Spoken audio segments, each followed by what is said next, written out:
Hello students, welcome to my channel WB online tuition. আজকে আমরা আলোচনা করব ক্লাস 7-এর গণিত সাবজেক্টের ফার্স্ট সামেটিভ এভ্যালুয়েশন 2024-এর সিলেবাস, নমুনা কোশ্চেন এবং কোন কোন অধ্যায়গুলি তোমাদের প্রথম পর্যায়ক্রমিক মূল্যায়নে থাকবে সেগুলি নিয়ে আলোচনা করব। তো সবার প্রথম আমরা নাম্বার বিভাজনটি দেখে নেব, তারপর আমরা দেখব কোন কোন অধ্যায়গুলি তোমাদের এবারের ইউনিট টেস্টে থাকবে এবং তারপর একটি ইম্পর্টেন্ট নমুনা কোশ্চেন উত্তরসহ দেখব। তো সবার প্রথম সিলেবাসটি তোমরা অর্থাৎ নাম্বার বিভাজনটি সবার প্রথম দেখে নাও। তো এখানে নাম্বার বিভাজনটি দেখো, সবার প্রথমে দেখো কি রয়েছে প্রশ্নের শ্রেণীবিভাগ। তো একের দাগে থাকবে অতি সংক্ষিপ্ত প্রশ্ন 4টি।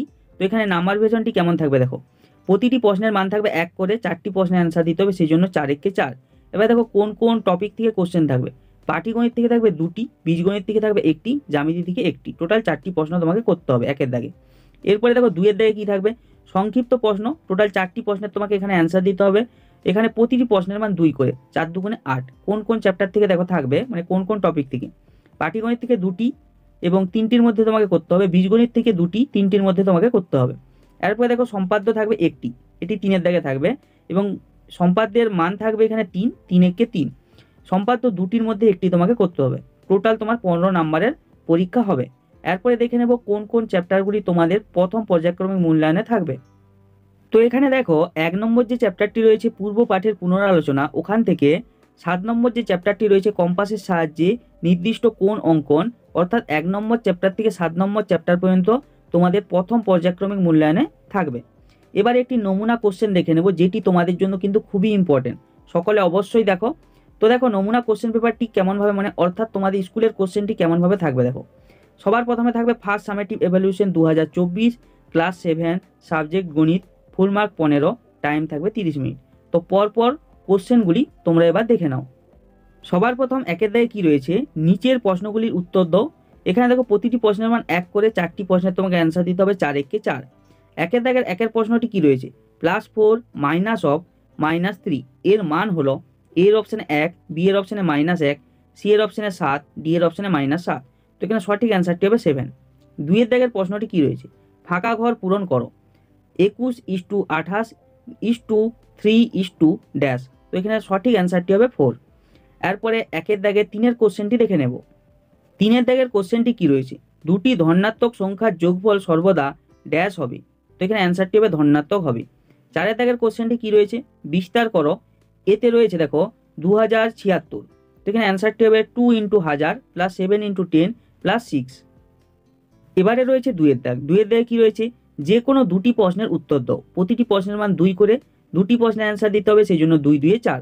2-এর দাগের একের কোশ্চেনটি কী রয়েছে দেখো, 50 জন নাবিকের 16 দিনের খাবার মজুদ আছে, 10 দিন পরে আরও 10 জন নাবিক তাদের সঙ্গে যোগ দিলেন, বাকি খাবারের সকলের কতদিন চলবে। তো এখানে অ্যান্সারটি হবে 5 দিন। 2-এর দাগের কোশ্চেনটি কী রয়েছে এবারে দেখো, সুচিত্রার ক্লাসে ছাত্র ও ছাত্রীর সংখ্যার অনুপাত 4:3। ক্লাসে মোট ছাত্রছাত্রীর সংখ্যা 63 জন হলে ক্লাসে কতজন ছাত্র ও কতজন ছাত্রী আছে হিসাব করি। কিছুদিন পরে আরও 3 জন ছাত্রী ভর্তি হলো, এখন সুচিত্রার ক্লাসে ছাত্র ও ছাত্রীর সংখ্যার অনুপাত কত হিসাব করি। তো এখানে অ্যান্সারটি হবে ছাত্র সংখ্যা 36, ছাত্রী সংখ্যা 27 এবং ছাত্রছাত্রীর অনুপাত 6:5। 3-এর দাগের কোশ্চেনটি কী রয়েছে দেখো, তোমাদের বাড়ি থেকে স্কুল যেতে 4 টাকা বাস ভাড়া লাগতো, এখন তোমাকে ওই দূরত্ব যেতে 6 টাকা বাস ভাড়া দিতে হয়, বাস ভাড়া শতকরা কত বেড়েছে হিসাব করে লেখো। তো এখানে অ্যান্সারটি হবে 50%। এবারে দেখো রয়েছে 3-এর দাগ। 3-এর দাগে কী রয়েছে, যে কোনো দুটি প্রশ্নের উত্তর দাও, প্রতিটি প্রশ্নের মান 2 করে, 2 2 4। 3-এর দাগের একের কোশ্চেনটি কী রয়েছে, বিয়োগ করো। এখানে এতে কী রয়েছে, 3x + 5y + 6 থেকে 5y - 2x - 1 এবং বি এর কোশ্চেনটি কী রয়েছে দেখো, 3x² + 5xy থেকে 2x² + xy + 3y²। তো এই দুটি কোশ্চেনই তোমাকে করতে হবে। তো এখানে অ্যান্সারগুলি দেখো, এর যে কোশ্চেনটি রয়েছে তার অ্যান্সার হবে 5x + 7, বি এর কোশ্চেনটির অ্যান্সার হবে x² + 4xy - 3y²। এরপরে 2-এর দাগ। 3-এর দাগে 2-এর কোশ্চেনটি কী রয়েছে দেখো, সংখ্যারেখার সাহায্যে যোগ ও গুণ করো। এখানে এর কোশ্চেনটি কী রয়েছে, 5 + 8 + 8 + -4। বি এর কোশ্চেনটি কী রয়েছে, 2 × -5। তো এই দুটি তোমাকে করতে হবে। তো এখানে অ্যান্সারটি হবে, এর কোশ্চেনটির অ্যান্সার হবে -1, বি এর কোশ্চেনটির অ্যান্সার হবে -10। এরপরে 3-এর দাগের কোশ্চেনটি কী রয়েছে, মান নির্ণয় করো। এতে রয়েছে দেখো -4⁵ ভাজিত -4^²। তো এটি করতে হবে তোমাকে। তো এখানে অ্যান্সারটি হবে -64। এরপরে 4-এর দাগ। 4-এর দাগে কী রয়েছে, যে কোনো একটি প্রশ্নের উত্তর দাও, প্রতিটি প্রশ্নের মান 3 করে, 3 একে 3। 4-এর দাগের 1-এর কোশ্চেনটি কী রয়েছে, স্কেল ও পেন্সিল কম্পাসের সাহায্যে 135 ডিগ্রি কোণ অঙ্কন করো। 2-এর দাগের কোশ্চেনটি কী রয়েছে, 60 ডিগ্রি একটি কোণ আঁকো ও ওই কোণটিকে সমান 4 ভাগে ভাগ করো। তো এইগুলি হলো তোমাদের প্রথম পর্যায়ক্রমিক মূল্যায়নের ইম্পর্টেন্ট সাজেশন কোশ্চেনগুলি অবশ্যই ভালো করে যেও। এবং আজকের ভিডিওটা যদি তোমাদের ভালো লেগে থাকে অবশ্যই একটা লাইক করো, এবং আরও অন্য সাবজেক্টের নাম্বার বিভাজন এবং সিলেবাস দেখার জন্য কমেন্ট বক্সে জানাতে পারো।